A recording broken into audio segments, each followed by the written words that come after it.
السلام عليكم ورحمة الله وبركاته. الحمد لله رب العالمين والعاقبة للمتقين والموحدين. اللهم صل وسلم وبارك عليه.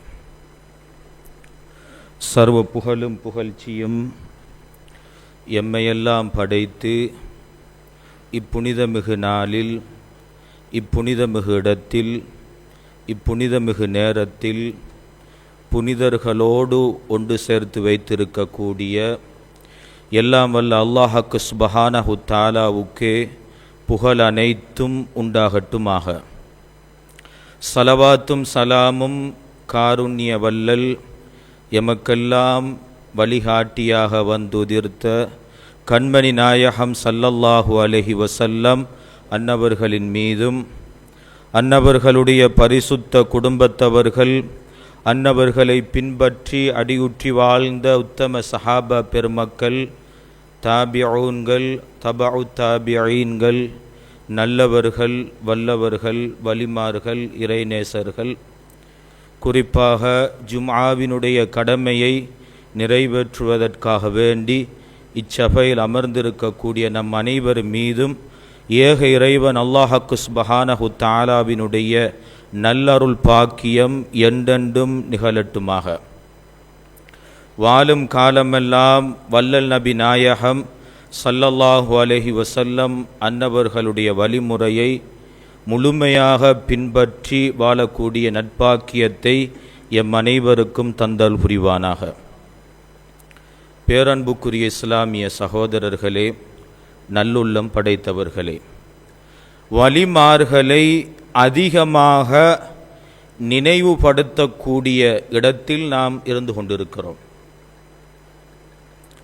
இன்று இலங்கையில் அஹ்லு சுன்னத்தி வல் ஜமாஅத்து என்று சொல்லக்கூடிய பலர் இருந்து கொண்டிருக்கலாம், பல பள்ளிவாயல்கள் இருந்து கொண்டிருக்கலாம், பல தைக்காக்கள் இருந்து கொண்டிருக்கலாம். இருந்த போதிலும் அவுலியாக்களை, இறை நேசர்களை, நல்லடியார்களை, சூஃபியாக்களை, குத்துபுமார்களை அதிகமாக நினைவுபடுத்தக்கூடிய இடம் இந்த இடம் மாத்திரம்தான். இதை யாராலும் மறுக்க முடியாத ஒரு உண்மை என்பதையும் நாம் புரிந்து கொள்ள வேண்டும். ஏன் நாம் அவுலியாக்களை நேசம் வைக்க வேண்டும்? அவர்களுடைய நினைவு தினங்களை நாம் ஏன் கொண்டாட வேண்டும் என்பது சம்பந்தமாகவெல்லாம் இறைநேச பெருமக்கள் கூறியிருக்கிறார்கள். அபுல் ஹசன் அலியுனி ஷாதுலி ரலியல்லாஹு தஆலா அன்ஹு அவர்கள் குறிப்பிடுகிறார்கள், ஹுப்புல் அவுலியாஇ விலாயத்துன் என்பதாக. அவுலியாக்களை நேசிப்பது, அன்பு வைப்பது அது விலாயத்தை பெற்றுத்தரும் என்பதாக அபுல் ஹசன் அலியுனி ஷாதுலி நாயகம் குறிப்பிட்டிருக்கிறார்கள். ஒரு மனிதன் அவுலியாக்களை நேசிக்கின்ற பொழுதோ, அவர்களுடைய பாதையில் செல்கின்ற பொழுதோ, அவர்களை பின்பற்றுகின்ற பொழுதோ அவன் விலாயத்தை அடைந்து கொள்வான். அது எந்த அடிப்படை என்றால், கண்மணி நாயகம் ஸல்லல்லாஹு அலைஹி வஸல்லம் அன்னவர்கள் சொல்லியிருக்கிறார்கள், அல் மர்உ மஅமன் அஹப்ப. ஒரு மனிதன் அவன் யாரை நேசிக்கிறானோ அவனோடு இருப்பான். இந்த உலகில் இருப்பான், மறு உலகில் இருப்பான் என்ற வேறுபாடல்ல, அவனோடு இருப்பான். ஒரு இறைநேசரை ஒரு மனிதன் நேசிக்கின்ற பொழுது அந்த இறைநேசரோடு அவன் இம்மையிலும் இருப்பான், மறுமையிலும் இருப்பான். அந்த விலாயத்தையும் அவன் பெற்றுக்கொள்வான். இந்த உலகில் எத்தனையோ சுன்னத்து வல் ஜமாஅத்தினர்கள் அவுலியாக்களை நேசம் வைக்கிறோம் என்ற அடிப்படையில் இருக்கிறார்கள். இவர்கள் உண்மையில் அவுலியாக்களை நேசம் வைக்கிறார்களா, அல்லது அந்த நேசம் வைக்கிறோம் என்ற போர்வைக்குள் புகுந்து நடித்து கொண்டிருக்கிறார்களா என்பதை நாம் சிந்தித்து பார்க்க வேண்டும். உதாரணத்திற்கு ஒரு இறைநேச செல்வரை எடுத்துக்கொள்வோம். அந்த இறைநேச செல்வருடைய பெயரை கேட்டவுடன் எல்லா சுன்னத்து வல் ஜமாஅத்தினர்களும் கத்தஸல்லாஹு சிர்ரஹுல் அஸீஸ் என்று சொல்வார்கள். அவருடைய பெயரை கேட்டவுடன் கைகளை முத்தமிட்டு கண்களில் தேய்த்துக் கொள்வார்கள். இந்த அடிப்படையில் இருப்பார்கள். ஆனால் அந்த இறைநேச செல்வர்கள் எந்த கொள்கையை ரூஹுல் இஸ்லாம் ரூஹுல் ஈமானாக எந்த கொள்கையை அவர்கள் பிரகடனப்படுத்தினார்களோ அந்த கொள்கையை அவர்கள் ஏற்றுக்கொள்ள மாட்டார்கள். குத்துபுல் அக்தாப் ரலியல்லாஹு தஆலா அன்ஹு அவர்களை எடுத்துக்கொள்வோம். காதிரியா தரிகா என்று ஒரு தரிகாவை ஏற்பாடு செய்தார்கள். இன்று காதிரியா தரிகா பல கிளைகளாக பிரிந்திருக்கிறது. குத்துபுல் அக்தாப் நாயகத்தினுடைய பெயரை கேட்டவுடன் அவர்களுடைய பெயரை கேட்ட அடுத்த நிமிடம் ரலியல்லாஹு தஆலா அன்ஹு கத்தஸல்லாஹு சிர்ரஹுல் அஸீஸ் என்பதாக எல்லாம் சொல்வார்கள். ஆனால் குத்துபு நாயகத்தினுடைய கொள்கை இதுதான் என்று சொல்லப்பட்டால் அதை மறுப்பார்கள். இது எந்த விதத்தில் நேசமாக அமையும்? அது எவ்வாறு என்றால் ஸல்லல்லாஹு அலைஹி வஸல்லம் அவர்கள் ஒரு ஹதீஸில் சொல்லியிருக்கிறார்கள், ஹைருக்கும் மன் தஅல்லமல் குர்ஆன வ அல்லமஹு. உங்களில் மிகவும் சிறந்தவர்கள் ஒருவர். அவர் எப்படிப்பட்டவர் என்றால் குர்ஆனை தானும் கற்று அதை பிறருக்கும் கற்றுக் கொடுப்பவரே உங்களில் மிகவும் சிறந்தவர் என்பதாக கண்மணி நாயகம் ஸல்லல்லாஹு அலைஹி வஸல்லம் அன்னவர்கள் சொல்லியிருக்கிறார்கள். இந்த ஹதீஸை வச்சு சில ஆக்களுடைய எண்ணம் என்னவென்றால் குர்ஆனை தானும் கற்று அதை பிறருக்கும் கற்றுக் கொடுப்பவர் சிறந்தவர் என்றால் குர்ஆனை அலிஃப் ப த என்று அவரும் கற்று அல்லது குர்ஆனை ஓதுகிற முறையை அவரும் கற்று அதை பிறருக்கு கற்றுக் கொடுப்பவர்தான் சிறந்தவர் என்ற கருத்தை மாத்திரம் அவர்கள் எடுத்துக்கொண்டு விட்டார்கள். அந்த ஹதீஸுக்கு அந்த கருத்து இருந்தாலும் அந்த ஹதீது போதிக்கக்கூடிய இன்னும் ஒரு தத்துவம் என்னவென்றால் குர்ஆனுடைய அகமியங்களை, குர்ஆன் போதிக்கக்கூடிய கொள்கையை, குர்ஆனில் சொல்லப்பட்ட அஸ்ரார்களை தானும் அறிந்து அதை மக்களுக்கு போதிப்பவரே உங்களில் மிகவும் சிறந்தவர் என்பதாக கண்மணி நாயகம் ஸல்லல்லாஹு அலைஹி வஸல்லம் அன்னவர்கள் சொல்லியிருக்கிறார்கள். இந்த ஹதீஸை எவ்வாறு இவர்கள் வைத்து ஏமாந்தார்களோ அந்த அடிப்படையில் நாங்கள் இறைநேசர்களை நேசிக்குகிறோம், ஆனால் அவர்களுடைய கொள்கையை நாங்கள் எடுத்து நடக்க மாட்டோம்.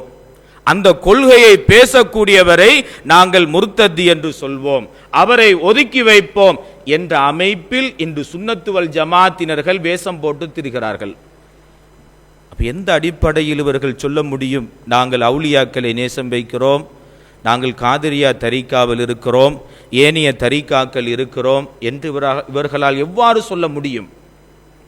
சமீபத்தில் ஒரு ஆலிம் பேசினார், நாங்கள் சுன்னத்து வல் ஜமாத்தை வளர்க்கக்கூடியவர்கள், இறைநேசர்களுடைய கொள்கையை வளர்க்கக்கூடியவர்கள் என்று அவர் பேசுகிறார். ஆனா இறைநேசர்கள் எந்த கொள்கைக்காக வேண்டி இந்த உலகில் பல கஷ்டங்களை அனுபவித்தார்களோ, இறைநேசர் எந்த கொள்கைக்காக வேண்டி தங்களுடைய உயிரை அர்ப்பணித்தார்களோ, இறைநேசர்கள் எந்த கொள்கைக்காக வேண்டி நாடு கடத்தப்பட்டார்களோ அந்த கொள்கையை பற்றி எதுவும் பேசுவது கிடையாது. அந்த கொள்கையை பேசக்கூடியவருக்கு எந்த விதமான ஆதரவும் வழங்குவது கிடையாது. அவரை முர்த்ததி என்று ஒதுக்கி வைத்துவிட்டு நாங்கள் சுன்னத்து வல் ஜமாத்தை வளர்க்கக்கூடியவர்கள், அவுலியாக்களுடைய பக்தர்கள் என்று சொல்வதால் என்ன பயன் கிடைக்கும் என்பதை நாம் சிந்தித்து பார்க்க வேண்டும். இறைநேசர்களை நாங்கள் நேசம் வைக்கிறோம், அதோடு நின்று விடாமல் இறைநேசர்களுடைய கொள்கையை நாங்கள் எடுத்து நடக்கிறோம். இறைநேசர்களுடைய கொள்கை எங்களுக்கு புரியவில்லை, ஆனால் அதை நாங்கள் ஏற்று நடக்குகிறோம். இப்படி ஒரு கொள்கை இருக்கிறது, எஜமான் மிஸ்பாஹி நாயகம் சொல்லக்கூடிய கருத்து அது இறைநேசர்களுடைய கருத்து, அது இறைவன் போதிக்கக்கூடிய கருத்து என்பதை நாங்கள் ஏற்றுக்கொள்கிறோம். நாங்கள் தான் உண்மையான இறைநேசர்களை நேசிக்கக்கூடியவர்கள். எமக்கு இம்மையிலும் நட்பலன் உண்டு, மறுமையிலும் நமக்கு நட்பலம் உண்டு. அல் மர்உ மஅ மன் அஹப்ப என்ற ஹதீஸை மையமாக வைத்து இது ஜுமாதுல் ஊலா மாதம். இந்த மாதத்தில் பல இறைநேச செல்வர்கள் நினைவுபடுத்தப்படுகிறார்கள். ஆனால் எமது ஆன்மீக தளத்தில் முக்கியமான 3 குத்துபுமார்களுடைய நினைவு தினம் இன்று கொண்டாடப்பட இருக்கிறது. ஜுமாதல் ஊலா மாதத்தில் நினைவுபடுத்தக்கூடிய இறைநேசர்களில் மிக முக்கியமானவர் ஷேகுல் அதிப்பா ஷேக் தாவூத் வலியுல்லா அன்னவர்கள். முத்துப்பேட்டையில் நல்லடக்கம் செய்யப்பட்டு ஆன்மீக மருத்துவத்தை கனவிலும் நினைவிலும் கொடுத்து கொண்டிருக்கக்கூடிய மிக பெரும் மகான் இவர்கள் ஒருவர். இரண்டாவது நபர் அட்டாள சேனையில் நல்லடக்கம் செய்யப்பட்டு ஆன்மீக ஆட்சி செய்து கொண்டிருக்கக்கூடிய ஒரு சூஃபி. இங்கு நல்லடக்கம் செய்யப்பட்டிருக்கக்கூடிய அபுல் இர்ஃபான் அப்துல் ஜவாத் ஆலிம் வலியுல்லா ஆண்டகை அன்னவர்களுடைய ஷேഖ്, வெள்ளி ஆலிம் சூஃபி ஷேഖ് நாயகம் அன்னவர்கள். அஹ்மது மீரான் வெள்ளி ஆலிம் சூஃபி ஷேഖ് நாயகம் அன்னவர்கள். இவர்கள் ஜுமாதுல் ஊலா மாதம் பிறை 13 வஃபாத்தாகி அவர்களுடைய நினைவு தினமும் இந்த மாதத்தில் தான் இருக்கிறது. மிகப்பெரிய ஒரு மகான், ஒரு இறைஞான வள்ளல். அவர்களுடைய பாடல் வரிகளின் மூலமாக இறைஞான கொள்கையை போதித்தவர்கள். மூன்றாவது குணங்குடி மஸ்தான் சாஹிபு வலியுல்லா ஆண்டகை அவர்கள். இவர்களுடைய இயற்பெயர் சுல்தான் அப்துல் காதிர் என்பதாகும். இவர்களுடைய தந்தையின் பெயர் நெய்னார் முஹம்மது. இவர்களுடைய தாயின் பெயர் ஃபாத்திமா என்பதாகும். இவர்கள் குணங்குடியில் ஹிஜ்ரி 1207 பிறந்தார்கள். கிறிஸ்துவுக்கு பின் 1792 இவர்கள் குணங்குடி என்ற கிராமத்தில் பிறந்தார்கள். மிகப்பெரிய ஒரு சூஃபி மகான். இவர்கள் ஹிஜ்ரி 1838 ஜுமாதுல் ஊலா மாதம் பிறை 14 திங்கட்கிழமை வஃபாத்தானார்கள். மிகப்பெரிய ஒரு சூஃபி மகான். இறைஞான கொள்கையை தமது பாடல் வரிகளின் மூலம் இயற்றிய ஒரு மகான். இவர்களுக்கு 5 வயதாக இருக்கின்ற பொழுது அவர்களுடைய தந்தை நெய்னார் முஹம்மது நாயகம் மன்னவர்கள் இவர்களை ஒரு சிறந்த ஆளுமை மிக்க ஒருவராக மாற்ற வேண்டும் என்ற ஒரு எண்ணம் தோன்றியது. இவரை ஒரு சிறந்த ஆசானிடத்தில் கல்வி பயில்வதற்காக வேண்டி அனுப்ப வேண்டும் ஒரு எண்ணமும் தோன்றியது. அப்பொழுது நெய்னார் முஹம்மது வலியுல்லா ஆண்டகை அவர்களுக்கு 10 வயது. கீழக்கரையில் நல்லடக்கம் செய்யப்பட்டு ஆன்மீக ஆட்சி புரியக்கூடிய தைக்கா சாஹிபு வலியுல்லா ஆண்டகை இடத்தில் கல்வி பயிர்வதற்காக வேண்டி 10 வயதில் கொண்டு சேர்த்தார்கள். 5 வருடங்களில் எல்லா விதமான அறிவுகளையும் கற்று மிக பெரும் ஒரு இறைநேசர்களாக மாறினார்கள். குணங்குடி மஸ்தான் சாஹிப் அப்பா வலியுல்லா அன்னவர்கள் அவர்களுடைய நினைவு மாதமும் நினைவு தினமும் இந்த மாதத்தில் தான் பிறை 13 அமையப்பெறுகிறது. மூன்றாவது இறைநேச செல்வர் மிக பெரும் ஒரு குத்துபாக திகழ்ந்தவர் சுல்தானுல் ஆரிஃபீன் வ தாஜுல் முஹக்கிகீன் சையதுனா அஹ்மதுர் ரிஃபாஇ கத்தஸல்லாஹு சிர்ரஹுல் அசீஸ் ஆண்டகை அவர்கள். இவர்கள் ஹிஜ்ரி 512 ரஜப் மாதம் வியாழக்கிழமை அன்று பிறக்கிறார்கள். இவர்களுடைய தந்தையின் பெயர் அலி என்பதாகும். இவர்கள் பகதாதில் நல்லடக்கம் செய்யப்பட்டு இருக்கிறார்கள். இவர்கள் ஷஹீதே கர்பலா இமாம் ஹுசைன் ரலியல்லாஹு தஆலா அன்ஹு அவர்களுடைய வம்சத்தைச் சேர்ந்தவர்கள்.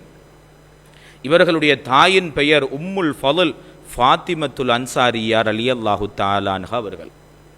அபு அய்யூப் அன்சாரி ரலியல்லாஹு தஆலா அன்ஹு என்கின்ற ஒரு சஹாபியினுடைய வம்சத்தைச் சேர்ந்தவர்கள். தாய் வழியில் மிகப்பெரிய ஒரு குத்துபாக திகழ்ந்தார்கள். உம்மு அபீதா என்ற இடத்தில் பிறந்தார்கள். மிகப்பெரிய ஒரு குத்துபு. ரஹ்மானியத்து என்கின்ற இரக்க குணம் முழுமை பெற்றவர்களாக வாழ்ந்தார்கள். அவர்களுடைய வரலாற்றை நாம் அறிந்து வைத்திருக்கிறோம். பரக்கத்திற்காக வேண்டி அவர்கள் பற்றி ஒரு குறிப்பை மாத்திரம் சொல்லுகிறேன். சுல்தானுல் ஆரிஃபீன் அஹ்மதுல் ரிஃபாஇ நாயகம் மன்னவர்கள் பல கராமத்துக்களை வெளிப்படுத்திய ஒரு மகான். அஹ்மது கபீர் ரிஃபாஇ நாயகம் மன்னவர்கள் ஹத்தாதியா என்கின்ற ஒரு ஊருக்கு சென்றார்கள். அந்த ஹத்தாதியா என்ற ஊரில் ஒரு பெண் குழந்தை பிறந்தது. அந்த பெண் குழந்தையினுடைய பெயர் ஃபாத்திமா என்பதாகும். உலிதத் ஹதுபா, அவர்கள் முதுகு கோணியவராக பிறந்தார்கள். அந்த ஃபாத்திமா என்கின்ற குழந்தை பிறக்கும் பொழுது முதுகு கோணியவராக பிறந்தார்கள். அவர்கள் வளருகின்ற சமயத்தில் அவர்கள் நடக்கக்கூடிய அந்த சமயம் வந்த பொழுதோ அவர்களுடைய 2 கால்களும் முடம் கோணலாக தென்பட்டது. நடக்கவும் முடியாத ஒரு சூழ்நிலை. அவர்களுடைய குழந்தை பருவத்திலேயே அவர்களுடைய நோயின் காரணத்தினால் தலையில் இருந்த எல்லா முடிகளும் கொட்டிவிட்டது. மொட்டை தலை, வளைந்த முதுகு, 2 கால்களும் வளைந்த கால்கள், நடக்க முடியாது. அந்த ஹத்தாதியா என்ற ஊரில் வசித்த அனைத்து சிறுவர்களும் இவர்களை இழிவுபடுத்த ஆரம்பித்தார்கள். சிறுவர்கள் அவர்கள் இவர்களை பழிக்க ஆரம்பித்தார்கள். வேதனை தாங்க முடியாத ஒரு சூழ்நிலை இந்த ஃபாத்திமா என்கின்ற சிறுமிக்கு ஏற்பட்டது.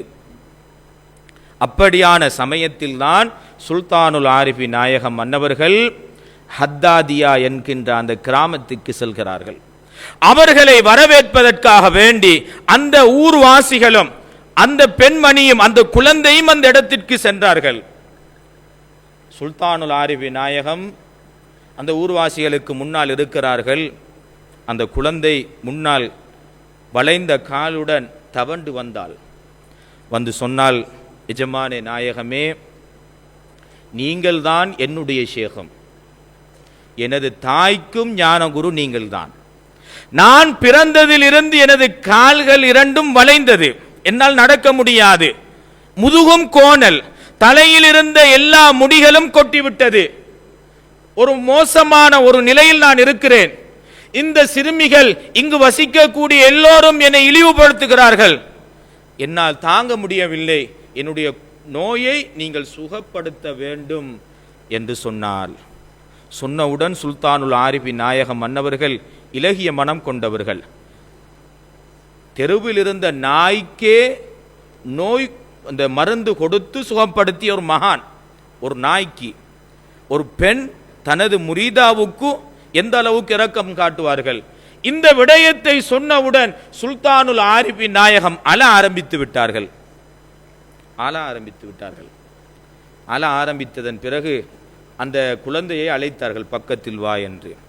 அந்த குழந்தையும் பக்கத்தில் வந்தது. சுல்தானுல் ஆரிஃபின் நாயகம் தங்களுடைய வலது கரத்தை எடுத்து முதலில் அவளுடைய தலையை தடாவினார்கள், முதுகை தடாவினார்கள், 2 கால்களையும் தடாவினார்கள். அல்லாஹ் அற்புதத்தை வெளிப்படுத்தினான். தலை முடி வளர ஆரம்பித்தது, முதுகிய எலும்பு நிமிர ஆரம்பித்தது, வளைந்த கால்கள் நிமிர ஆரம்பித்தது. சுபஹானல்லாஹ். அந்த இடத்திலேயே அந்த குழந்தை நடந்து சென்றது. இது ஒரு பிரபல்யமான கராமத்தாக சுல்தானுல் ஆரிஃபின் நாயகத்தினுடைய வாழ்க்கையில் இடம் பிடிக்கின்றது. இப்படி ஒரு உயர்ந்த அந்தஸ்தை பெற்ற ஒரு மகான். இந்த மகான் ஜுமாதல் ஊலா மாதம் பிற 22 உம்மு அபீதா என்ற இடத்தில் வஃபாத்தாகி இன்றும் அவர்கள் கராமத்தையும் அதிசயத்தையும் வெளிப்படுத்தி கொண்டே இருக்கிறார்கள். மிகப்பெரிய ஒரு மகான், மிகப்பெரிய ஒரு குத்துபு.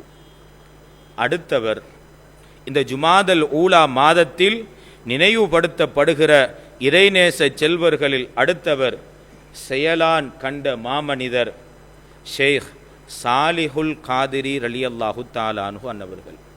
கோட்டாறு தரிகாவை சேர்ந்தவர்கள். அபூபக்கர் சித்திக் ரலியல்லாஹு தஆலா அன்ஹு அவர்களுடைய 41வது வம்சத்தில் வந்து உதித்தவர்கள். மிகப்பெரிய ஒரு மகான். இவரை பற்றி நாம் அறிந்திருக்கவில்லை. ஆனால் இவர்கள் எழுதிய கவியை, இவர்கள் எழுதிய பாடலை இன்றும் நாம் ஆன்மீகத்தோடு அதிசயத்தோடு நாம் படித்து வருகிறோம். நாம் எல்லாம் கௌசல் வராயா என்ற பாடலை படிக்கிறோம். குத்துபியாவினுடைய ஆரம்பத்திலும் நாம் படிப்போம், சலவாத்து மஜ்லிஸ்களிலும் படிப்போம். எல்லோருக்கும் தெரிந்த ஒரு பாடல். இந்த அரபு பாடலுக்கு மொழிபெயர்ப்பு செய்த மகானிவர்கள். இவர்கள் கோட்டாரில் அடக்கம் செய்யப்பட்டு இருக்கிறார்கள், கல்பள்ளி வாசல் என்ற இடத்தில். மிகப்பெரிய ஒரு மகான். கௌசுல் வராயா என்கின்ற பாடலுக்கு தமிழாக்கம் செய்தவர்கள். 102 வருடங்கள் வாழ்ந்த ஒருவர். இவருடைய தந்தையின் பெயர் சாஹிபுல் ஜம்ஹூத். ஜம்ஹூத் என்கின்ற ஞான பாடலை எழுதிய மேனார் ஹாஜியார் அப்பவலி உள்ள அன்னவர்கள். அவர்களுடைய தந்தை ஷேக் சுலைமானுல் காதிரி ரலியல்லாஹு தஆலா அன்ஹு அவர்கள். அவர்களுடைய தந்தை சாஹிபு கௌசுல் வரா. கௌசுல் வராயா என்கின்ற ஆன்மீக பாடலை நாம் படிக்கிறோம். அந்த பாடலை அரபு மொழியில் எழுதிய மகான். ஷேக் முஹியுத்தீன் சாலிஹுல் யக்கீன் காதிரி, பறக்கும் இறைநேசர், பறக்கும் வலியுல்லா என்று அவர்களுக்கு சொல்லப்படுகிறது. இவர்கள் கேரளாவில் நல்லடக்கம் செய்யப்பட்டிருக்கிறார்கள். மிகப்பெரிய ஒரு குத்துபாக, கராமத்து நிறைந்த ஒரு இறைநேசராக இருக்கிறார்கள். இவர்கள்தான் கௌசுல் வரா என்ற பாடலை அரபியில் இயற்றினார்கள். இவர்கள் கொழும்பு தெவட்டகஹாவில் அடக்கம் செய்யப்பட்டிருக்கக்கூடிய ஷேக் உஸ்மானுல் பகதாதி ரலியல்லாஹு தஆலா அன்ஹு அவர்களுடைய ஹலீஃபா. இந்த கௌசுல் வராயா பாடல் எப்படி வந்தது தெரியுமா? ஷேக் உஸ்மான் வலியுல்லா ஆண்டகை அவர்கள் கொழும்பில் நல்லடக்கம் செய்யப்பட்டிருக்கக்கூடிய மகான். அவர்கள் கோட்டாருக்கு சென்றார்கள். அவர்கள் சென்று ஷேக் முஹியுத்தீன் சாலிஹுல் யக்கீன் காதிரி ரலியல்லாஹு தஆலா அன்ஹு அவர்களை அழைத்து 40 நாட்கள் ஆன்மீக பயிற்சி கொடுத்தார்கள். 40 நாட்கள் எல்லா விதமான சகல அறிவு ஞானங்களையும் கற்றுக் கொடுத்தார்கள். கற்றுக் கொடுத்து குத்துபுல் அக்தாப் கௌசுல் ஆலம் ரலியல்லாஹு தஆலா அன்ஹு அவர்களுடைய முழு ஜோதியையும் எடுத்து காண்பித்து காட்டினார்கள். 40வது நாளில் ஹிலாபத்தை கொடுத்தார்கள்.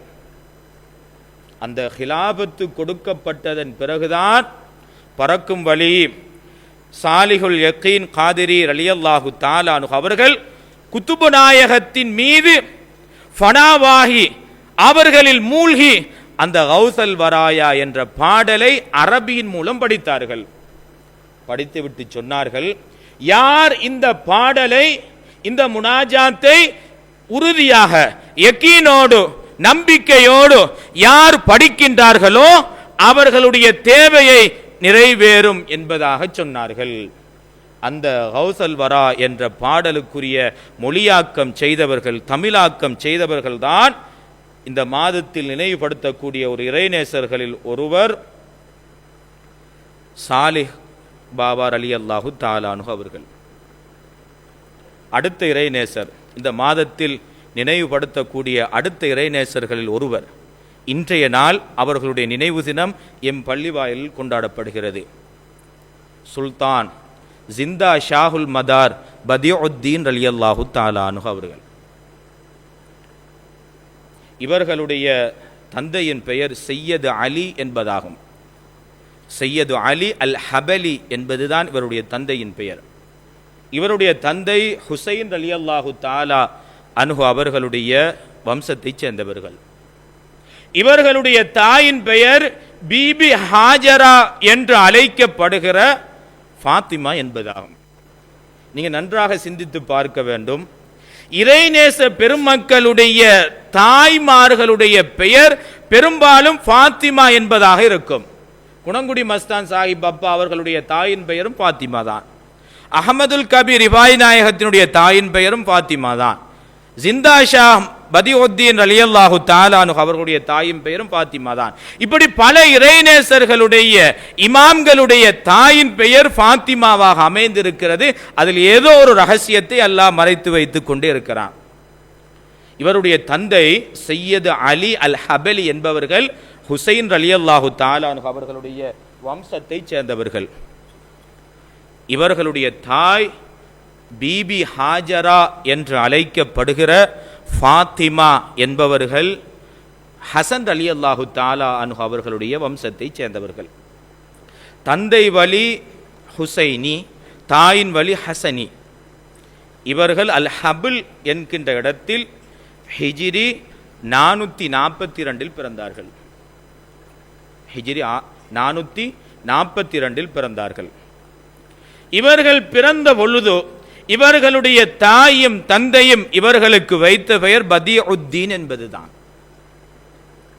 இவர்களுடைய தாயும் தந்தையும் இவர்களுக்கு வைத்த பெயர் பதியுத்தீன் என்பது. ஜிந்தா என்றும் ஷாஹுல் மதார் என்றும் இவர்களுக்கு 2 பெயர்களை நாம் சொல்கிறோம். ஜிந்தா என்ற பெயர் இவருக்கு வர காரணம், இவர்கள் கிட்டத்தட்ட 394 வருடங்கள் ஹயாத்தோடு வாழ்ந்தார்கள். அதனால் ஜிந்தா என்கின்ற பெயர். ஷாஹுல் மதார் என்கின்ற பெயர் நாமத்தை கண்மணி நாயகம் ஸல்லல்லாஹு அலைஹி வஸல்லம் அன்னவர்கள் தான் சூட்டினார்கள். அது சம்பந்தமான வரலாறு பின்னால் நான் உங்களுக்கு கூறுவேன். ஜிந்தா ஷாஹ் பதியுத்தீன் ரலியல்லாஹு தஆலா அன்ஹு அவர்கள் பிறந்தார்கள். 5 மாத குழந்தையாக இருக்கும் பொழுது அந்த கிராமத்தில் கடும் வறட்சி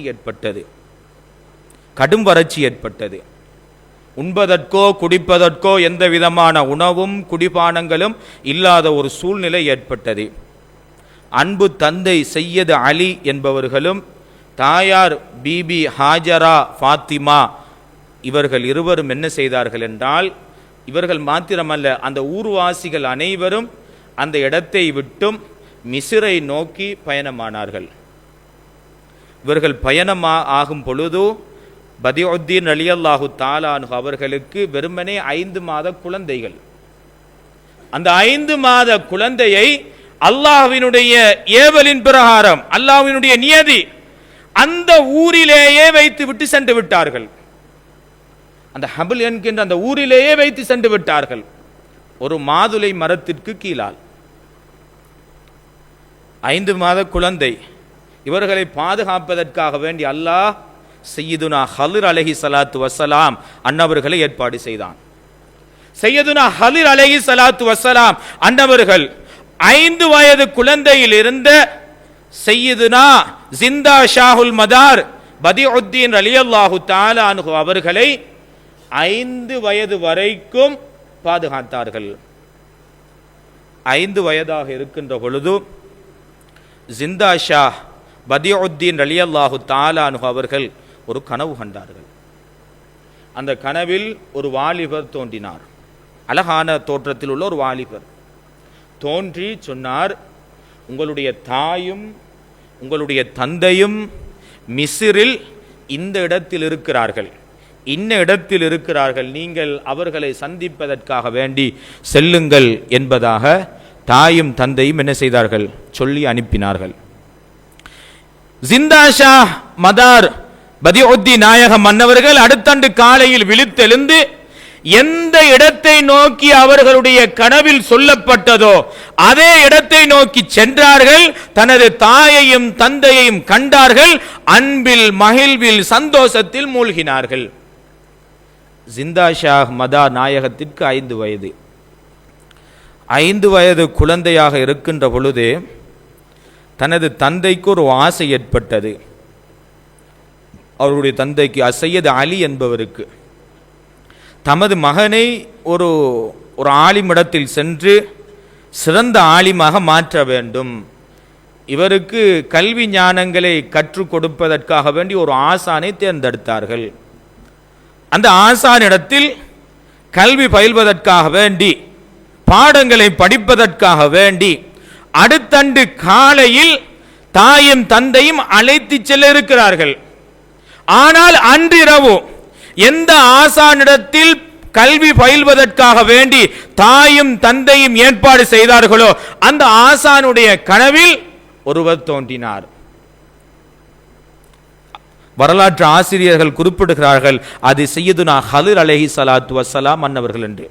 அந்த ஆசானுடைய கனவில் தோன்றி சொன்னார், நாளை காலை உங்களிடத்தில் ஒரு குழந்தை வரும், 5 வயது நிறைந்த ஒரு குழந்தை. அந்த குழந்தையினுடைய பெயர் பதியுத்தீன். அவர் பிற்காலத்தில் மிக பெரும் இறைநேச செல்வராக மாறுவார் என்ற ஒரு சுப செய்தியை சொல்லிவிட்டு மறைந்து விட்டார். ஆசான் மிக எதிர்பார்ப்போடு இருந்து கொண்டிருக்கிறார் தனது ஆன்மீக மாணவனை தரிசிப்பதற்காக வேண்டி. அடுத்த ஆண்டு காலை தாயும் தந்தையும் அந்த ஆசிரியரிடத்தில் சென்று தனது மகனை என்ன செய்தார்கள், படிப்பதற்காக வேண்டி சேர்த்தார்கள். ஆசானுக்கு முன்னறிவிப்பு செய்யப்பட்டு விட்டது, வரக்கூடிய மகான் மிகப்பெரிய ஒரு குத்துபாக தோன்ற இருக்கக்கூடியவர் என்ற தகவல் சொல்லப்பட்டு விட்டது. இதன் காரணத்தினால் மிக அன்போடும் பண்போடும் தனது ஆன்மீக மாணவருடன் அந்த ஆசிரியர் நடந்தார்.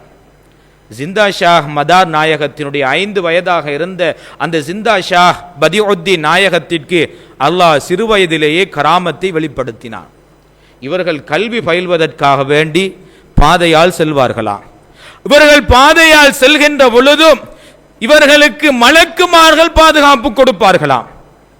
எப்படி தெரியுமா பாதுகாப்பு கொடுப்பார்களாம்? உத்துருக்கு ஹாதா வலியுல்லாஹ், விலகுங்கள், வழிவிடுங்கள், இவர் அல்லாஹ்வுடைய இறைநேசர் என்ற ஒரு பாதுகாப்பை மலக்குமார்களை கொண்டு அல்லாஹு தஆலா ஜிந்தா ஷாஹுல் மதார் பதியுத்தீன் நாயகத்திற்கு 5 வயதாக இருக்கும் பொழுதே ஏற்படுத்தி கொடுத்தான். கொஞ்ச காலங்களில் சகலவிதமான அறிவு ஞானங்களையும் வெளிரங்கமான என்னென்ன அறிவுகள் இருக்கின்றதோ அனைத்து விதமான அறிவுகளையும் கற்று தேறிவிட்டார்கள். எல்லா விதமான அறிவுகளையும் படித்து முடித்து விட்டார்கள். ஜிந்தா ஷாஹுல் மதார் நாயகத்திற்கு 14 வயதாக இருந்தது. 14 வயதாக இருக்கின்ற பொழுது அவர்கள் ஒரு கனவு கண்டார்கள். அந்த கனவில் சொல்லப்பட்டது, நீங்கள் மக்காவை நோக்கியும் மதீனாவை நோக்கியும் உங்களுடைய பயணத்தை மேற்கொள்ளுங்கள், அல்லாஹ் உங்களுக்கு பல பரிசுகளை தருவதற்காக வேண்டியிருக்கிறான் என்று அவருடைய கனவில் சொல்லப்பட்டது.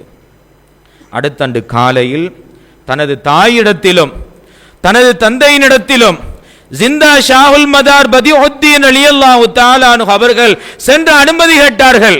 தாயே, தந்தையே, நான் இன்றிரவு ஒரு கனவு கண்டேன். அந்த கனவில் என்னை கஅபாவை நோக்கியும் மதீனாவை நோக்கியும் பயணத்தை மேற்கொள்ளுமாறு சொல்லப்பட்டது. நான் என்ன செய்யட்டும் என்று தாயினிடத்திலும் தந்தையினிடத்திலும் ஜிந்தா ஷாஹுல் மதார் பதியுத்தீன் நாயகம் அன்னவர்கள் அனுமதி கேட்டார்கள். தாய் தந்தையர்கள் மகனுடைய அந்தஸ்தை, மகனுடைய நிலையை புரிந்து கொண்டார்கள். புரிந்து கொண்டு அனுமதி கொடுத்தார்கள். இப்போ ஜிந்தா ஷா பதியுத்தீன் நாயகத்திற்கு 14 வயது, சிறிய குழந்தை. மக்காவை நோக்கி பயணத்தை மேற்கொள்கிறார்கள். நடைப்பயணம் பல நாட்கள் பல மாதங்கள் கழிகின்றன. மக்காவை சென்றடைந்தார்கள். தவாஃபை மேற்கொண்டார்கள். ஏனைய கடமைகளை எல்லாம் செய்தார்கள். ஏனைய வணக்கங்களை எல்லாம் புரிந்தார்கள். அந்த சமயத்தில் ஒரு கனவு கண்டார்கள். அந்த கனவில் ஹலிர் அலைஹி ஸலாத்து வஸ்ஸலாம் அன்னவர்கள் தோன்றி சொன்னார்கள், ஜிந்தா ஷா பதியுத்தீன் நாயகமே, நீங்கள் மதீனாவை நோக்கி புறப்படுங்கள். உங்களுடைய பாட்டனார் உங்களுக்காக வேண்டி காத்து கொண்டிருக்கிறார். நீங்கள் மதீனாவை நோக்கி புறப்படுங்கள் என்று சொல்லப்பட்டது. ஜிந்தா ஷா பதியுத்தீன் நாயகம் அடுத்தண்டு காலையில் விழித்தெழுந்தவுடன் மதீனாவை நோக்கிய பயணத்தை மேற்கொண்டார்கள். பல நாட்கள் கழிந்தது. ஏனென்றால் இவர்களுடைய அனைத்து பயணமும் கால்நடையாகத்தான் இருந்தது. மதீனாவை சென்றடைந்தார்கள். மதீனாவை சென்றடைந்த ஜிந்தா ஷா பதியுத்தீன் நாயகத்திற்கு ஒரு விதமான காதல் ஏற்பட்டது. தனது பாட்டனாரை முதலில் சந்திக்கப் போகிறார்கள். ஒரு விதமான அன்பும் பண்பும் காதலும் அவர்களுக்கு ஏற்பட்டது. நடுக்கத்தோடு நாயகத்தின் துயில் தூங்கக்கூடிய அந்த அறையை நோக்கி, ரவுலா ஷரீஃபாவை நோக்கி பயணத்தை மேற்கொண்டார்கள். நடந்து சென்றார்கள். ரவுலா ஷரீஃபாவுக்கு நுழைகின்ற பொழுதே ரவுலாவுக்குள் இருந்து ஒரு சத்தம் கேட்டது, அஸ்ஸலாமு அலைக்க யா இப்னி அஹ்லன் வ மர்ஹபா என்பதாக ரவுலாவில் துயில் தூங்கக்கூடிய கண்மணி நாயகம் ஸல்லல்லாஹு அலைஹி வஸல்லம் அன்னவர்கள் வரவேற்றார்கள். யாருக்கு கிடைக்கும் இந்த பாக்கியம்? இன்று நாம் செல்லக்கூடிய அனைவரும் புனித ரவுலாவில் இருந்து நாயகத்திற்கு நாம் சலாம் சொல்கிறோம். ஆனால் நாயகமே ஒருவருக்கு சலாம் சொல்லி வரவேற்கிறார்கள் என்றிருந்தால் இவர்களுடைய அந்தஸ்தை நாம் புரிந்து கொள்ள வேண்டும். இதெல்லாம் நடக்கின்ற பொழுது இவர்களுக்கு எத்தனை வயது? வெறுமனே 14 வயதுகள் மாத்திரம். நாயகம் சலாம் சொல்லி அழைத்தார்கள். உள்ளே நோக்கி சென்றார்கள். நீண்ட நேரம் சலவாத்தை ஓதிக்கொண்டிருந்தார்கள். ஜிந்தா ஷாஹுல் மதார் நாயகம் சலவாத்தை ஓதிக்கொண்டிருந்தார்கள். அதன் பிறகு சில நாட்கள் மதீனாவில் ஜிந்தா ஷாஹுல் மதார் நாயகம் தங்கியிருந்தார்கள். அந்த சமயத்தில் ஒரு கனவு அவர்களுக்கு ஏற்பட்டது. அந்த கனவில் நாம் எல்லாம் காண துடிக்கக்கூடிய சையதுனா கண்மணி நாயகம் ஸல்லல்லாஹு அலைஹி வஸல்லம் அன்னவர்கள் தோன்றினார்கள். அவர்கள் தோன்றுகின்ற பொழுதும் பாபுல் விலாயா அலியுன் கர்ரமல்லாஹு வஜ்ஹஹு அன்னவர்களையும் அழைத்து வந்தார்கள். அலிநாயகமும் நாயகம் ஸல்லல்லாஹு அலைஹி வஸல்லம் அன்னவர்களும் கனவில் தோன்றி, ஜிந்தா ஷாஹுல் மதார் பதியுத்தீன் நாயகம் இருக்கிறார்கள். அலி நாயகத்திற்கு ரசூலுல்லாஹ் அறிமுகப்படுத்தி வைக்கிறார்கள். எப்படி அறிமுகப்படுத்தி வைக்கிறார்கள்? இவர்கள் உங்களுடைய பேர குழந்தையாக பிறந்திருக்கிறார்கள். இவர்கள் உங்களுடைய பேரக்குழந்தை. பேரக்குழந்தையிலும் இலேசிப்பட்ட குழந்தை அல்ல. ஆலமுல் அர்வாஹில் அல்லாஹ்வுக்கு சுப்ஹானஹு தஆலா இவர்களை மாத்திரம் அழைத்து இவர்களுக்கு மதாருல் ஆலமீன் என்ற சிறப்பு பெயரை சூட்டினான் என்ற விடயத்தை அலியுன் கர்ரமல்லாஹு வஜ்ஹஹு அன்னவர்களுக்கு கண்மணி நாயகம் ஸல்லல்லாஹு அலைஹி வஸல்லம் அன்னவர்கள் சொன்னார்கள். சொல்லி போட்டு நாயகம் ஸல்லல்லாஹு அலைஹி வஸல்லம் சொன்னார்கள், இவர்களுக்கு நீங்கள் மறைமுகமான ஞான அறிவுகள் அனைத்தையும் கற்றுக் கொடுங்கள் என்பதாக அலியுன் கர்ரமல்லாஹு வஜ்ஹஹு அன்னவர்களுக்கு கண்மணி நாயகம் ஸல்லல்லாஹு அலைஹி வஸல்லம் அன்னவர்கள் பணித்தார்கள். அலி நாயகம் இருப்பாட்டி வைத்து இது என்றெல்லாம் சொல்லிக் கொடுக்கல. கிட்ட அணைத்து பக்கத்தில் எடுத்து தனது நெஞ்சோடு நெஞ்சி வைத்து கட்டி அணைத்தார்கள். எல்லா விதமான அறிவு ஞானங்களும் ஜிந்தா ஷாஹ் பதியுத்தீன் வலியுள்ள ஆண்டகை அன்னவர்களுக்கு உள்ளே புகுந்து விட்டது. எல்லா ஞானங்களையும் படித்தார்கள்.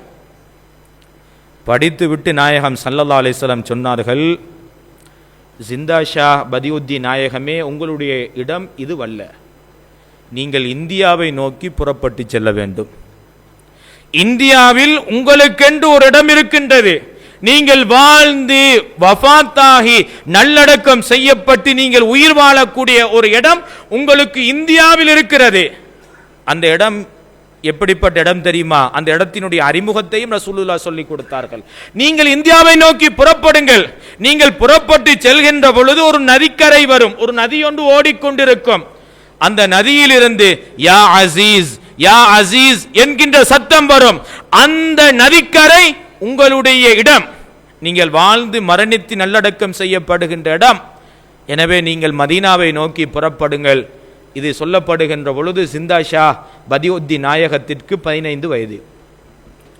அதன் பிறகு சொன்னார்கள் நாயம் ஸல்லல்லாஹு அலைஹி வஸல்லம் அன்னவர்கள், இது ஹஜ்ஜினுடைய காலம். ஹஜ்ஜினுடைய கடமையை நிறைவேற்றி விட்டு உங்களுடைய பயணத்தை மேற்கொள்ளுங்கள். ஜிந்தா ஷாஹ் பதியுத்தீன் நாயகம் அன்னவர்கள் ஹஜ் கடமையை நிறைவேற்றினார்கள்.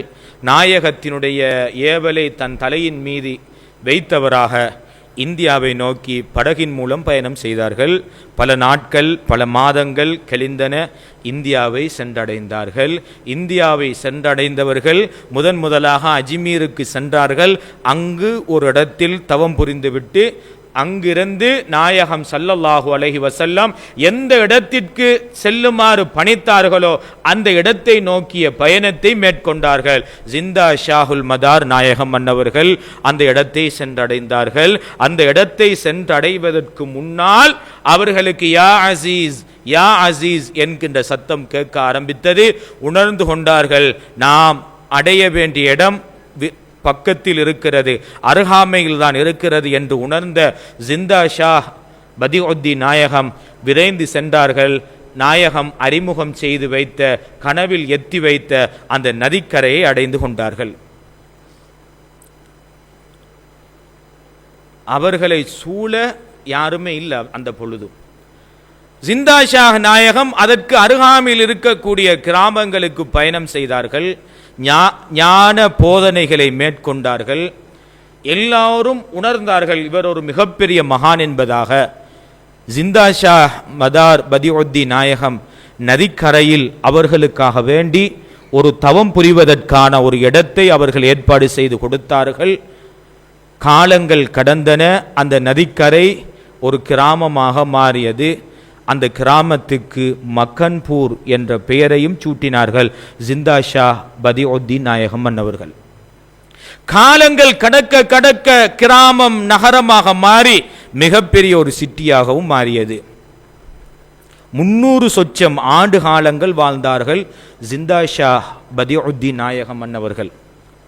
அவர்களுக்கு அவர்களுடைய 15 வயதிலிருந்து அவர்கள் 396 வயது வரைக்கும் எந்த விதமான உணவையும் உட்கொள்ளவில்லை. எந்த உணவையும் உட்கொள்ளவில்லை. அதற்கு ஒருவர் காரணம் கேட்டார், நாயகமே, நாங்கள் உங்களை பார்க்க நீங்கள் எந்த உணவையும் உட்கொள்வதாக எந்த குடிபானத்தையும் குடிப்பதாக தெரிவதில்லையே, என்ன காரணம் என்று ஜிந்தா ஷாஹுல் மதார் பதியுத்தீன் நாயகனிடத்தில் கேட்கப்பட்டது. அதற்கு அவர்கள் சொன்னார்கள், நான் 15 வயதாக இருக்கும் பொழுது நான் ஒரு கனவு கண்டேன். அந்த கனவில் நாயகம் ஸல்லல்லாஹு அலைஹி வஸல்லம் அன்னவர்கள் எனக்கு தோன்றினார்கள். தோன்றி எனக்கு உணவு பிடிகள் மொத்தமாக 9 உணவு பிடிகள் எனக்கு வழங்கினார்கள். உணவுகளை 9 பிடியாக சேர்த்து 9 பிடி உணவை தீர்த்து விட்டார்கள், ஊட்டி விட்டார்கள் ஜிந்தா ஷா பதியுத்தீன் நாயகத்திற்கு. அந்த 9 உணவு பிடிகளும் ஊட்டிவிட்ட நாயகம் எனக்கு சொன்னார்கள், இது உங்களுடைய வாழ்நாள் முழுவதும் போதும், வேற எந்த உணவும் உங்களுக்கு தேவையில்லை என்பதாக கண்மணி நாயகம் ஸல்லல்லாஹு அலைஹி வஸல்லம் அன்னவர்கள் எனக்கு சொன்னார்கள். அந்த உணவு எனக்கு மற்ற உணவுகள் எல்லாவற்றையும் தேவையடைய செய்து விட்டது. அது மாத்திரமல்ல, அந்த நேரத்தில் நாயகம் ஸல்லல்லாஹு அலைஹி வஸல்லம் அன்னவர்கள் ஒரு ஆடையை கொடுத்தார்கள். இந்த நிகழ்வு கனவில் நடந்ததா அல்லது நினைவில் நடந்ததா என்ற கருத்து வேறுபாடும் இருக்கிறது. ஒருவேளை நினைவில் நடந்திருக்க கூடும். அந்த கனவில் நாயகம் ஸல்லல்லாஹு அலைஹி வஸல்லம் மன்னவர்கள் ஒரு ஆடையையும் கொடுத்தார்கள், ஒரு தலைப்பாகையும் கொடுத்தார்கள்.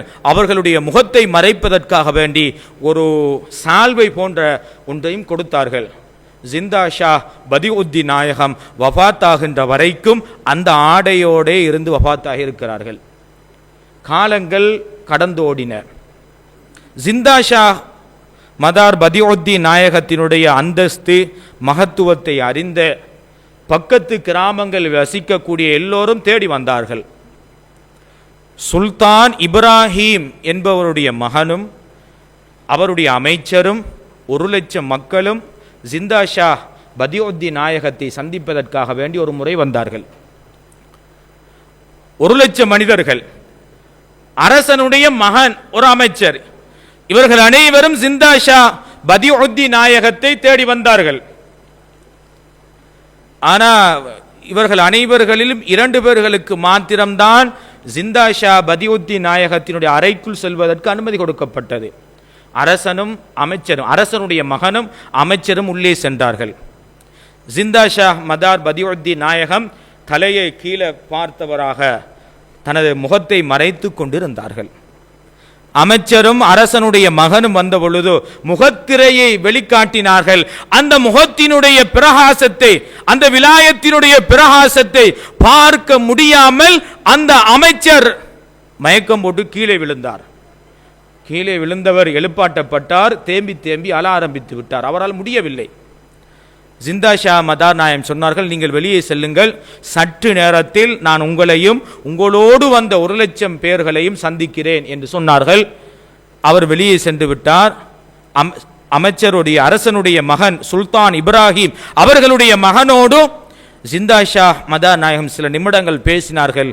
அந்த சில நிமிடங்களில் அரசனுடைய மகன் இஸ்லாத்தை ஏற்றுக்கொண்டார். வெளியில் வந்தார்கள். 1,00,000 மக்கள் நிற்கிறார்கள். அமைச்சர் இருக்கிறார். முன்னால் ஒரு கதிரை போடப்பட்டது. அமர்ந்த ஜிந்தா ஷா பதியுத்தீன் நாயகம் ஞான உபதேசங்களை சொல்ல ஆரம்பித்தார்கள். அந்த 1,00,000 பேர்களும் அதே இடத்தில் இஸ்லாத்தை ஏற்றுக்கொண்டார்கள். அது மாத்திரமல்ல, தனது ஞான குருவாக ஜிந்தா ஷா பதியுத்தீன் நாயகத்தை ஏற்றுக்கொண்டார்கள். அவர்களிடத்தில் பைஅத்தும் பெற்றுக்கொண்டார்கள். காலங்கள் சென்றன. ஒரு நாள் ஜிந்தா ஷா பதியுத்தீன் நாயகம் அவர்களுடைய வளமை என்னவென்றால், அல்லாஹ் அவர்களுக்கு கொடுத்த இந்த உபகாரங்கள் அனைத்தையும் நினைத்து நினைத்து அவர்கள் சுன்னத்து அதிகமாக தொழுவார்களாம். 2 ரக்காத்துக்கள் தொழுவார்களாம். அந்த நினைவு வரும் பொழுதெல்லாம் தொழுவார்களாம். அப்படியான ஒரு காலகட்டத்தில் 2 ரக்காத்துக்கள் தொழுதார்கள். தொழுது முடித்தவுடன் ஹலிர் அலைஹி ஸலாத்து வஸ்ஸலாம் அங்கு சமூகம் அளித்தார்கள். சமூகம் அளித்து இஸ்முல் ஆலத்தை ஜிந்தா ஷா பதியுத்தீன் நாயகத்திற்கு கற்றுக் கொடுத்தார்கள். அதன் பிறகு அபுல் யசீத் அல் பிஸ்தாமி நாயகம் அன்னவர்கள் தோன்றி ஜிந்தா ஷா பதியுத்தீன் நாயகத்திற்கு ஹிலாபத்தும் கொடுத்தார்கள் என்ற தகவல் வரலாற்றில் பதிவு செய்யப்பட்டிருக்கிறது. காலங்கள் சென்றன. அமைச்சர் அவர்களும் அமைச்சரோடு அரசனுடைய மகனும் இஸ்லாத்தை ஏற்றுக்கொண்டாரே, அந்த அரசன் ஜிந்தா ஷா பதியுத்தீன் நாயகத்தை சந்திப்பதற்காக வேண்டி வந்தார். அரசனும் இஸ்லாத்தை ஏற்றுக்கொண்டார். அரசன் ஜிந்தா ஷா பதியுத்தீன் நாயகத்தோடு மிக அன்போடு பழகினார்கள். காலப்போக்கில் அவரும் விலாயத்தை அடைந்தார்கள். காலங்கள் கடந்து செல்ல செல்ல செல்ல செல்ல ஜிந்தா ஷா பதியுத்தீன் நாயகம் உலகை விட்டும் இறைவனை சந்திப்பதற்குரிய பயண காலம் நெருங்கிவிட்டது. ஹிஜ்ரி 442 பிறந்தார்கள். ஹிஜ்ரி 838 ஜுமாதல் ஊலா மாதம் பிறை 18 வஃபாத்தானார்கள். ஜுமாதல் ஊலா மாதம் பிறை 1 தனது முரீதீன்கள் எல்லாம் அழைத்தார்கள். ஜிந்தா ஷா பதியுத்தீன் நாயகம் அன்னவர்கள் அழைத்து சொன்னார்கள், இன்னும் சில நாட்களில் நான் உங்களை விட்டு மறைந்து விடுவேன். உங்களை விட்டும் நான் மறைந்து விடுவேன். நான் வஃபாத்தானதன் பிறகு எனது உடலை குளிப்பாட்டி கஃனிட்டு தொழுகை நடாத்த வேண்டியவர்கள் ஹுசாமுத்தீன் என்பவர்தான். ஹுசாமுத்தீன் என்பவர்தான் எனது தொழுகை குளிப்பாட்டி கஃனிட்டு என்னை நல்லடக்கம் செய்ய வேண்டும் என்ற தகவலையும் சொன்னார்கள். தனது ஹல்வத்திருந்த அறைக்குள் சென்றார்கள். நாட்கள் கடந்து சென்றன. ஜுமாதல் ஊலா மாதம் பிறை 18 அன்று அவர்கள் முன்கூட்டியே சொன்னதைப் போல தனது இறைவனை நோக்கிய பயணத்தை மேற்கொண்டார்கள். வஃபாத்தாகிவிட்டார்கள். இன்னா லில்லாஹி வ இன்னா இலைஹி ராஜிஊன். அவர்கள் சொன்னதைப் போல அந்த ஹுசாமுத்தீன் என்பவர் ஜிந்தா ஷா பதியுத்தீன் நாயகத்தை குளிப்பாட்டி கஃனிட்டு நல்லடக்கம் செய்து அடக்கம் செய்தார். அடக்கம் செய்யப்பட்ட அந்த இடத்தை ஜிந்தா ஷா பதியுத்தீன் நாயகத்தின் மூலமாக இஸ்லாத்தை ஏற்றுக்கொண்ட அந்த அரசன், அந்த சுல்தான் இப்ராஹிம் என்பவர் ஒரு மசாரை கட்டினார்கள். அந்த இடத்தை கட்டினார்கள். அவர்கள் கட்டுவதற்காக வேண்டி ஒருவருக்கு பொறுப்பு கொடுத்தார்கள். நீங்கள் தான் இந்த இடத்தை கட்ட வேண்டும். இந்த இடத்தை எப்படி கட்ட? மிக உயர்ந்ததாக கட்ட வேண்டும். மிக நீளமான கட்டிடமாக அந்த கட்டிடத்தை நீங்கள் கட்ட வேண்டும் என்று ஒருவருக்கு ஏவினார்கள் அரசன், சுல்தான். அந்த எந்த மனிதருக்கு சுல்தான் ஏவினார்களோ அந்த மனிதருடைய கனவில் ஜிந்தா ஷா பதியுத்தீன் நாயகம் தோன்றி சொன்னார்கள், எனது மக்பராவை நீங்கள் உயர்த்தி கட்டக்கூடாது, ஒரு அளவான உயரத்தில் தான் கட்ட வேண்டும் என்று சொன்னார்கள். அவர்கள் சொன்னதை போல அந்த அமைப்பில் கட்டினார்கள். ஜியாரம் அந்த அறை கட்டப்பட்டு விட்டது. கட்டப்பட்ட அறைக்குள் கதவும் வைக்கப்படவில்லை, ஜன்னல்களும் வைக்கப்படவில்லை. யாரும் உள்ளுக்கு செல்ல முடியாத ஒரு சூழ்நிலை ஏற்பட்டது. இந்தியாவை ஆட்சி செய்த அரசர்களில் ஒருவரான அவுரங்கசீப் என்கின்ற மன்னன் ஜிந்தா ஷா பதியுத்தீன் நாயகத்தை தரிசிப்பதற்காக வேண்டி ஒரு முறை வந்தார். வந்தவர் பார்த்தார், மக்கள் தரிசிக்கக்கூடிய அமைப்பில் இல்லை.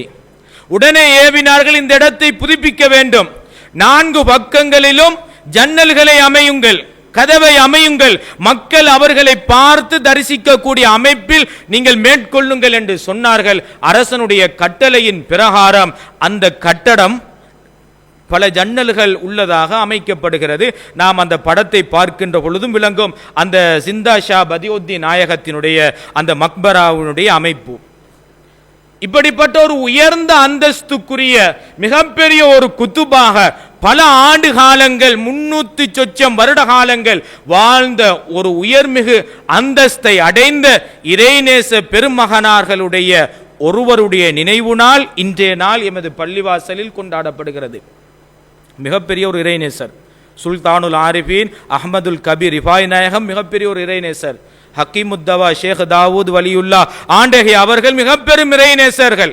அந்த இறைநேசர்களுடைய நேசத்தை நாம் பெறுவது அவர்கள் விரும்ப வேண்டும். ஒருவரை நாம் நேசிப்பதாக இருந்தால், இறைநேசரை நேசிப்பதாக இருந்தால், அந்த இறைநேசர் அவரை நேசிப்பதற்குரிய அதிகாரத்தையும் அந்த தன்மையையும் நமக்குள் ஏற்படுத்த வேண்டும். அப்படியான ஒரு ஏற்பாட்டை எஜமான் மிஸ்பாஹி நாயகத்தின் மூலமாக அல்லாஹ் எமக்கு ஏற்படுத்தி தந்திருக்கிறான். எனவே இந்த நாட்களில் நாம் அதிகமாக அவர்களுடைய பெயரில் ஃபாத்திஹாவை ஓதிக்கொள்ள வேண்டும், அவர்களுடைய பெயரில் காணிக்கைகளை செலுத்திக் கொள்ள வேண்டும்.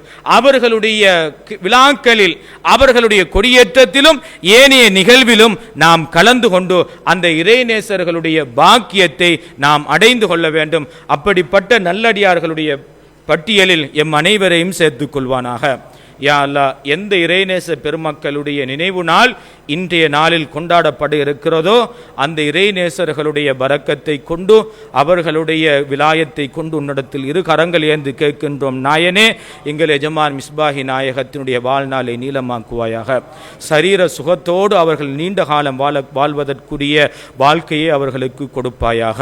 அவர்களுக்கு அநீதியாக வழங்கப்பட்ட அந்த முர்த்தத்து ஃபத்வாவை நீ இல்லாமல் ஒழித்து விடுவாயாக. யா அல்லாஹ் இந்த பள்ளி வாயலை ஷேகுனா அன்னவர்களுடைய காலத்தில் கட்டி முடித்து அவர்களுடைய கரங்களால் திறப்பு விழா செய்வதற்குரிய ஆற்றலை தருவாயாக.